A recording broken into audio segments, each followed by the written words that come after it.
In 2001, I was a freshman in high school, performing arts high school. I was so excited to be in the new high school theater and see my first play there. As a 14-year-old kid, I sat down in my seat, feet swinging back and forth, not quite yet knowing how to sit quietly in a theater, not knowing much of anything, really. It was before I discovered who I was, before I met myself, let's say. The lights came up, and I was introduced to a young man named Matthew Shepard through the Laramie Project, in the first play I ever saw in high school. It changed me. I instantly stopped swinging my feet. I sat up in my chair, I leaned in, and I began to know myself.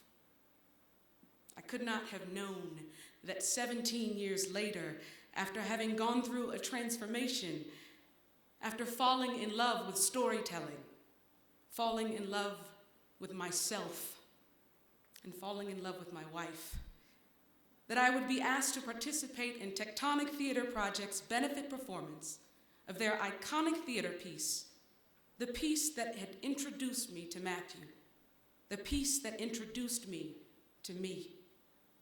In preparation for the benefit, Moises Kaufman gathered all of the actors participating in the reading in a tiny room in a studio in Manhattan. And that night in that little studio, I was able to meet the two people who had made Matthew, two of the kindest people I have ever met, Judy and Dennis. That night, Judy and Dennis became my parents. I don't know that they necessarily knew that happened, but that's what happened. This event is all about how Judy, Dennis, and this foundation are changing the hearts and minds of people all over this country. But tonight, I want to tell you how they have changed mine. Somehow they had the courage and the wisdom to give us all a gift, and that was to share their story. The night after I met Judy and Dennis and I started texting each other. It's okay, both of our wives know that this is a thing that happens.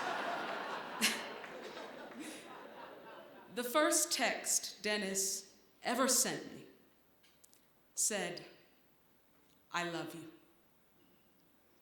Don't worry, Mom, I know he speaks for you too.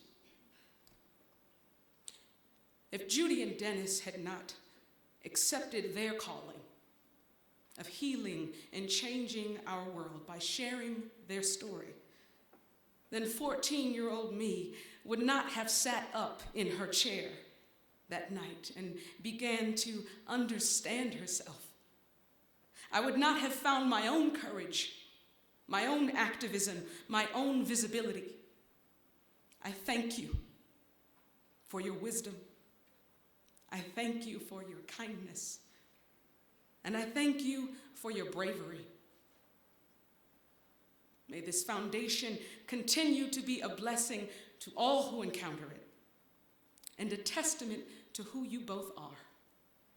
Because the work that you are all doing is changing the world.